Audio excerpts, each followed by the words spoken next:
Bapak dan Ibu sekalian yang berbahagia,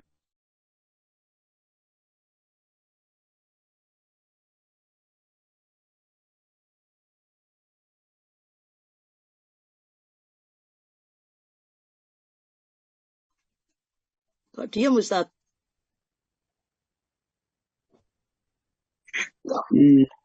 Tak pikir gen kula, Bu. Iya, mungkin Nggak sinyalnya ada mungkin. suara lagi. Tempat saya juga nggak ada. Ya kayaknya. Kayaknya sinyalnya yang bermasalah. Sinyalnya berarti, Bu. Sinyalnya kelihatannya. Sama Pak Tomo tadi saya juga terlempar keluar. Iya, tadi sama keluar. Fitri, sinyalnya pas saya juga gitu kadang masuk kadang enggak. Enggak, ini Paketan lancar, paketan. Oh, pakai wifi. sama Halo. punya Wifi tergantung sinyal ini, tergantung sinyal. Kalau paketan insya Allah bisa. sejenak tadi Pak. Monggo Pak Ustaz, silakan sudah dengar Ustaz. Kok moro-moro hilang kenapa ya Bu? Sinyal Ustaz, saya tadi juga terlempar kok sama sinyal. Iya, baiklah ya. Ya nanti kalau kita terlempar semua nggak apa-apa kalau semua terlempar. Baiklah ya, saya ulangi lagi ya. Kita alhamdulillah diberikan nikmat oleh Allah yang sangat besar ini dan kita senantiasa mensyukuri nikmat ya. Kenapa? La in syakartum la azidanakum. Kalau bersyukur ditambah. Sekarang diberi kesehatan, kemudian gunakan dengan niat untuk zikir. Tadi malam sudah sholat malam, kemudian paginya sholat subuh berjamaah, diawali dengan 2 rakaat sebelum subuh. Berapa nilai kebaikan sudah? Malam hari dapat kebaikan sholat malam. Kemudian melangkah ke masjid mendapat nilai kebaikan langkah kita ke masjid. Kemudian sholat tahiyatul masjid. Ya. Kemudian kita kalau sudah dan langsung kita sholat 2 rakaat sebelum subuh, berapa nilainya? Setelah itu menunggu sholat sebentar, ya kita sekitar 10 menit atau lebih sedikit atau kurang sedikit. Pahalanya sholat terus, kemudian sholat dan kita kembali dan masih taklim sampai sekarang. Mudah-mudahan nanti sisanya tidak digunakan untuk maksiat, ya yang akhirnya akan terkurangi kebaikan yang kita kerjakan malam ini. Mudah-mudahan semuanya ini akan mendapatkan seluruh kebaikan yang diberikan oleh Allah kepada hambanya, kita semuanya. Terima kasih Bapak dan Ibu sekalian sudah istiqomah hajinya ini. Hari ini kita akan membacakan buku yang sudah kita beli, jadi supaya buku itu dibaca. Saya hanya mendorong ya untuk membacanya supaya kita itu dapat mendapatkan informasi tentang kehidupan akhirat, informasi tentang kebaikan-kebaikan yang diridhoi oleh Allah ya, dengan membaca kitab-kitab yang sudah ditulis oleh ulama-ulama yang sudah lama mereka mendalaminya. Kita baru mempelajarinya. Baiklah, Bapak dan Ibu, untuk itu saya persilakan siapa yang membaca Al-Quran? Kodar Ustaz, Pak Kodar. Oh, Pak Kodar. Monggo Pak Kodar. Ayat berapa, Bu? As-Saba. Asaba ayat 3. 33. 33 sampai 39. Ya, oke. Baleni malih nggih, wingi sampun tak niki malih niku. Tuh, beda Pak. Buka berapa? Assalamualaikum warahmatullahi wabarakatuh. Waalaikumsalam.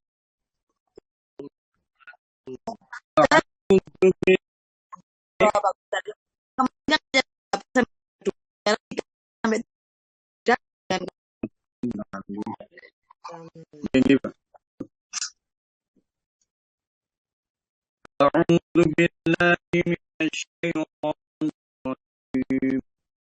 Bismillahirrahmanirrahim. ضعفوا الذين استكبروا بل مكر الليل والنهار إذ تأمروننا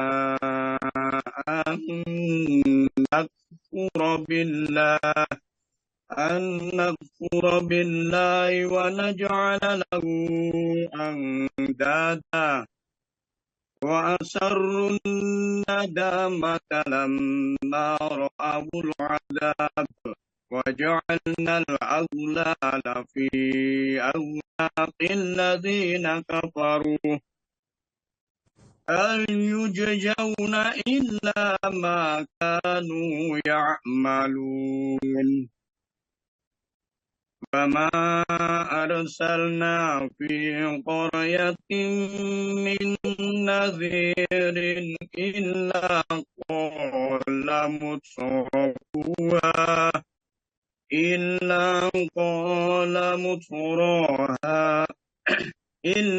قال مترفوها إنا بما أرسلتم به كافرون وقالوا نحن أكثر أموالا وأولادا وما نحن بمعذبين قل إن ربي يبسط الرزق لمن يشاء ويقدر ولكن أكثر الناس لا يعلمون وما أموالكم ولا أولادكم بالتي تقربكم عندنا زلفى إلا من آمن وعمل صالحا فأولئك لهم جزاء الضعف بما عملوا وهم في الغرفات آمنون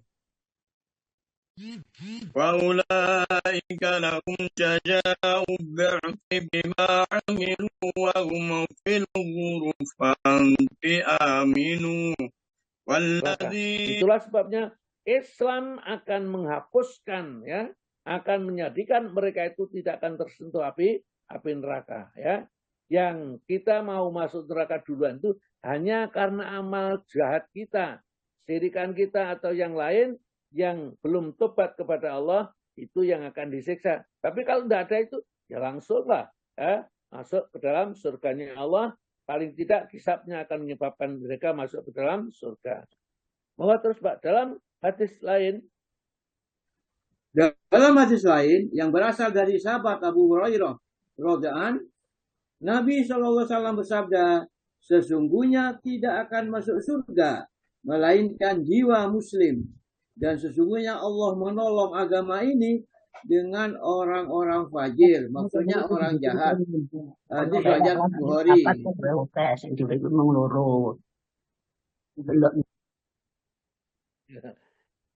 Ini lupa ya Bu, tolong dimatikan kalau sedang ngaji ini, nanti suaranya dengan otomatis masuk ya, biar mengganggu yang lain ya.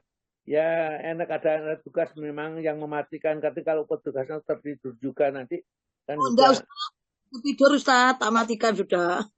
Ustaz tadi lupa karena ganti dari laptop ke HP, jadi lupa belum dimatikan. Ya, ya biasa gitu. Dan kita kadang-kadang ngomongnya itu loh, yang nanti nggak apa-apa sebenarnya kalau nggak ngomong. Lah kalau ngomong otomatis kan masuk ya Bu ya. Baik, saya teruskan ini. Nah, dalam hadis lain yang berasal dari sahabat Abu Hurairah, lewat juga yang sahih, innahu layat kulal jannata, sesungguhnya tidak akan masuk surga ila nafsun musliman, ya, kecuali jiwa yang sudah muslim, yang sudah betul-betul berserah diri kepada Allah, ya.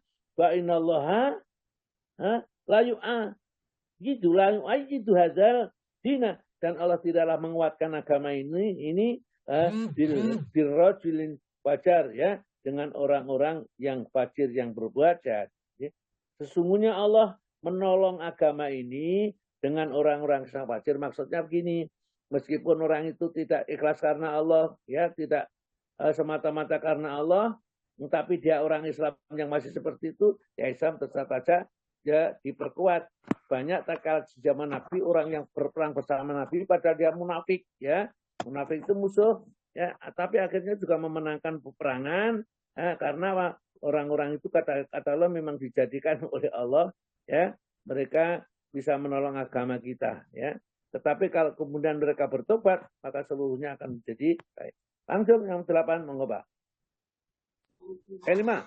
Yang kelima, kemenangan, kesuksesan, dan kemuliaan terdapat di dalam Islam. Ya. Dari sahabat Abdullah bin Amr bin As radhiyallahu bahwa Rasulullah SAW bersabda, sesungguhnya telah beruntung orang-orang yang masuk Islam dan diberi rezeki yang cukup, dan Allah memberikan sifat qanaah, maksudnya merasa cukup atas rezeki yang ia terima. Hadis riwayat Muslim. Masya Allah ya. Islam, bayangkan ini ya. An Abdullah bin Umar bin As, dari Abdullah bin Amr bin As, ya. Anna Rasulullah SAW, sesungguhnya Rasulullah SAW bersabda, qad aflaka, sungguh beruntung. Siapa? Man aslama, orang yang jadi orang Islam. Jadi orang Islam beruntung, ya. Yang kedua, orang yang rezekinya kafafan, cukupan, mencukupi, ya. Nggak sampai membingungkan, rezeki kafafan cukup saja, nggak jadi kaya raya. Jadi yang beruntung itu orang Islam yang rezekinya pas-pasan. Karena biasanya kalau rezekinya lebih itu digunakan untuk sesuatu yang dilarang oleh Allah. Pas kan enggak mungkin, karena sudah pas cuman itu. Ya, pas butuh mobil, punya mobil. Pas butuh haji, bisa haji. Pas butuh umroh, bisa umroh, itu pas-pasan. Ya. Wa qana'ahu, dan dia qana'ah, merasa cukup. Nah, wa qana'ahullahu bima atahu, dan ia qana'ah terhadap apa yang diberikan oleh Allah kepadanya, merasa cukup. Alhamdulillah hari ini bisa makan meskipun masih dan campur bohong misalnya, atau nasi yang bukan nasi dari beras, nasi gaplek misalnya ya, karena musim paceklik ya. Saya dulu di desa itu seperti itu, makanya gaplek. Kalau musim paceklik seperti ini, ya. Seperti musim nggak tanam, kemarau panjang, ya, makanya gaplek itu aja dibagi-bagi di rumah ini, ya. Tapi kata Nabi kita, sungguh untung orang Islam rezekinya pas-pasan, dia qanaah kepada rezeki yang diberikan oleh kepadanya, nggak ingin nyuri, nggak ingin ngambil punyaan orang lain. Itu baginya surga dunia dan akhirat. Itu hanya orang Islam. Terus Pak, Umar bin Khattab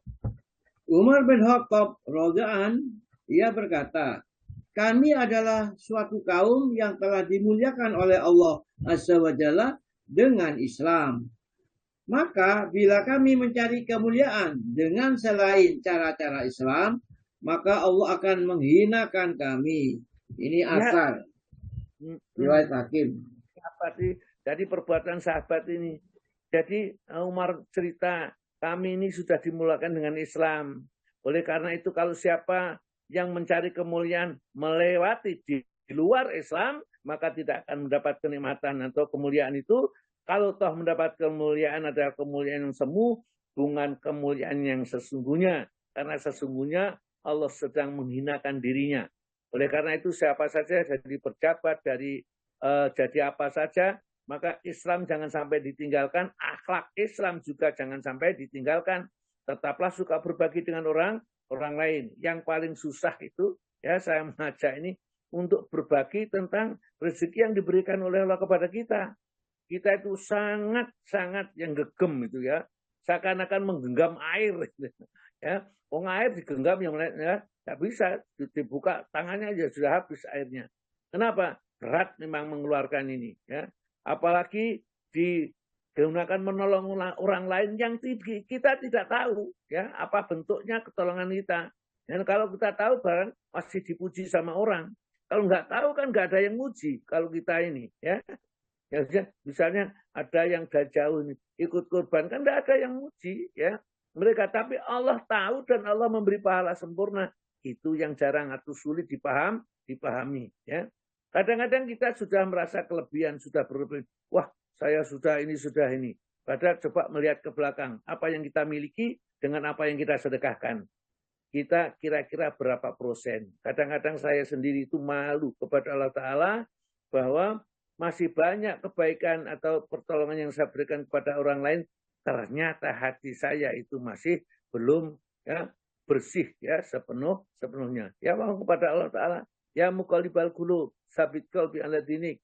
Ya Allah yang membolak-balikkan hati, perkokohkan hati yang dalam agama ini. Memang susah ya. Ya seperti itu. Yang keenam, monggo Pak, kebaikan seluruhnya. Yang keenam, kebaikan seluruhnya terdapat di dalam Islam. Tidak ada kebaikan baik di kalangan orang Arab maupun non-Arab lain dengan Islam. Rasulullah SAW bersabda, setiap penghuni rumah, baik dari kalangan orang Arab atau orang Ajam, maksudnya non-Arab, jika Allah menghendaki kepada mereka kebaikan, maka Allah memberikan hidayah kepada mereka untuk masuk ke dalam Islam. Kemudian akan terjadi fitnah-fitnah seolah-olah seperti naungan awan. Hadis riwayat Imam Ahmad dan Al-Hakim. Setiap penghuni rumah, baik dari kalangan orang Arab atau orang Ajam, maksudnya non-Arab, jika Allah menghendaki kepada mereka kebaikan, maka Allah berikan hidayah kepada mereka untuk masuk Islam. Ya.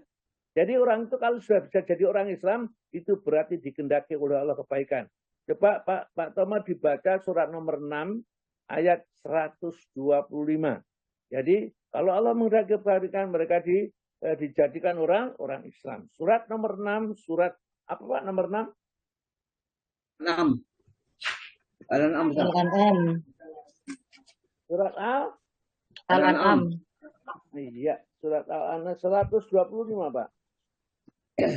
Barang siapa yang Allah menghendaki, niscaya akan memberikan kepadanya petunjuk. Niscaya dia melampangkan dadanya untuk memeluk agama Islam. Dan barang siapa yang dikehendaki Allah kesesatannya, tadi kesesatannya sudah dibahas Ustaz. Niscaya Allah menjadikan dadanya sesak, lagi sempit, seolah-olah ia sedang mendaki ke langit. Begitulah Allah menimpakan siksa pada orang-orang yang tidak beriman. Jadi, faman yurid billahi, barang siapa dikehendaki oleh ayah dia mendapat petunjuk, yasroh sadrahu, maka terlapangkan dadanya fil Islam, ya, dadanya lil Islam untuk menerima agama Islam. Kalau disesatkan maka digambarkan oleh Allah seakan-akan orang yang naik ke atas yang tiada udara sesat itu bernapas. Jadi menerima Islam itu sangat berat. Lanjut yang ketujuh. Yang ketujuh, Islam membuahkan berbagai macam kebaikan dan keberkahan di dunia maupun di akhirat. Rasulullah SAW bersabda, sungguh Allah Azza wa Jalla tidak mendolimi satu kebaikan pun dari seorang mukmin. Diberi dengannya di dunia dan dibalas dengannya di akhirat. Adapun orang kafir diberi makan dengan kebaikan yang dilakukannya karena Allah di dunia, sehingga jika tiba akhirat ia tidak punya kebaikan dan ia bisa dibalas. Hadis riwayat Muslim. Ya, jadi kalau orang Muslim ini kalau berbuat baik diberi pahala di dunia tentang kebaikannya itu, misalkan dilapangkan hatinya, ya, dimurahkan rezekinya, kemudian dicukupkan kebutuhannya, dijadikan tidak rakus, ya, tatkala dia di dunia ini, ya. Nanti sempurnanya di akhirat. Di dunia itu belum sempurna ya, cuman barangkali diberi sekecukupan saja, ya. Innama tuwafauna ujurakum yaumal qiyamah. Sesungguhnya sempurnanya balasan itu besok di hari kiamat. Di dunia itu persekot atau orang mukmin. Tapi kalau orang kafir, kalau berbuat baik, ya itu akibatnya diberi makan, diberi rezeki, ya, diberi kesehatan, dibalas di dunia sudah. Jadi nanti kalau sudah mati, orang kafir itu tidak ada apa-apanya. Tidak ada kebaikan sedikit pun yang bisa menyelamatkan dirinya dari siksa Allah yang sangat dahsyat itu. Ini kata Nabi kita bahwa Islam membuahkan berbagai macam kebaikan dan keberkahan di dunia sampai di akhirat, sedangkan orang kafir tidak sama sekali. Ya, yang ke-8 Pak Monggo. Yang ke-8, suatu amal soleh yang sedikit dapat menjadi amal soleh yang banyak dengan sebab Islam yang sahih, yaitu bertauhid dan ikhlas. Beramal sedikit saja, namun diberikan ganjaran dengan pahala yang melimpah. Dalam sebuah hadis dinyatakan dari Al-Bara radhiyallahu ia berkata, seorang laki-laki yang memakai pakaian besi mendatangi Nabi SAW, kemudian ia bertanya, wahai Rasulullah, apakah aku boleh perang? Apakah aku masuk Islam terlebih dahulu? Maka Rasulullah SAW menjawabnya, masuk Islamlah terlebih dahulu, baru kemudian ikut berperang. Maka laki-laki tersebut masuk Islam, lalu ikut berperang, dan akhirnya terbunuh di dalam peperangan. Maka Rasulullah SAW bersabda, laki-laki tersebut beramal sedikit, namun diganjar sangat banyak. Hadis riwayat Imam Bukhari. Ya, tadi sudah saya jelaskan ceritanya itu. Tadi ada seorang datang kepada Nabi karena ada perintah perang, entah perang Al-Azab atau perang Hunain atau perang yang lain. Maka kemudian tanya dulu kepada Nabi, dia pakai baju besi sudah siap perang. Ya Rasulullah, apakah saya perang dulu baru nanti setelah selesai syahadat, atau saya syahadat dulu sebelum perang? Kata Nabi kita, syahadat dulu sebelum perang, ya. Nanti siapa tahu terjadi apa-apa di dalam perangan. Maka bersyahadatlah dia, setelah berada syahadat ya, kemudian perang bersama sahabat yang lain. Maka dengan qadar Allah, dengan takdir Allah, mereka di perangan ditakdirkan meninggal dunia dalam perang, padahal belum beramal apa-apa, baru mengucapkan syahadat saja. Maka kata Nabi kita, amalnya sedikit tapi ganjarannya banyak, yaitu apa? Surga di sisi Allah. Dan surga itu tidak bisa dibeli dengan dunia, seisinya tidak bisa. Ya. Inilah Islam itu memang luar biasa sekali. Disebutkan satu amal soleh yang sedikit dapat menjadi amal soleh yang banyak, ya, dan menjadi karena balasannya yang tidak terhingga, yaitu mentauhidkan Allah, beramal sedikit saja, namun diberikan ganjaran dengan pahala yang melimpah seperti sahabat ini yang perang di jalan Allah ini.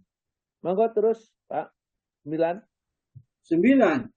Islam membuahkan cahaya bagi penganutnya di dunia maupun di akhirat. Allah SWT berfirman dalam surat As-Zumar 22, maka apakah orang-orang yang dibukakan hatinya oleh Allah untuk menerima agama Islam, lalu dia mendapat cahaya dari Rabb-nya, sama dengan orang yang membatu hatinya, maka celakalah mereka yang hatinya telah membatu untuk mengingat Allah. Mereka itu dalam kesesatan yang nyata. Iya, ya, Masya Allah. Ya mudah-mudahan kita selamat dari itu. Allah Ta'ala mengingatkan di sini ada hadisnya, ada Qur'annya, ada hadisnya, ada Qur'annya. Ya kita hanya dua ini saja. Kita tidak menerima ajaran-ajaran dari dongeng-dongeng yang tidak jelas asal-usulnya. Dan sebagai seorang Muslim, ya kita percaya bahwa apa yang disabdakan Nabi pasti benar, apa yang diturunkan oleh dalam Al-Quran pasti benar. Tapi selain Nabi, selain dari Al-Quran, bisa benar, bisa salah, dan kemungkinan salahnya itu lebih besar dari kemungkinan benarnya. Karena dia kalau manusia biasa tidak dibimbing dengan wahyu, tapi Nabi kita kalau berbicara dengan wahyu. Ya. Maka itu Allah Ta'ala menjelaskan di ruang surat Az-Zumar itu, afaman syarahallahu sadrahu lil Islam. Apakah orang yang dibukakan hatinya oleh Allah untuk menerima agama Islam, ya, bahwa ala nurin mirabihi, dan dia mendapat cahaya dari Allah sehingga bisa membedakan yang hak yang batil, yang menuju surga, yang menuju neraka, ya, kemudian amal-amal dibukakan itu. Ya. Apakah seperti itu sama dengan orang-orang yang hati tetap membatu tatkala diajarkan Islam, disampaikan ke Islam kepadanya? Fawailun, maka celakalah likosyati qulubum, bagi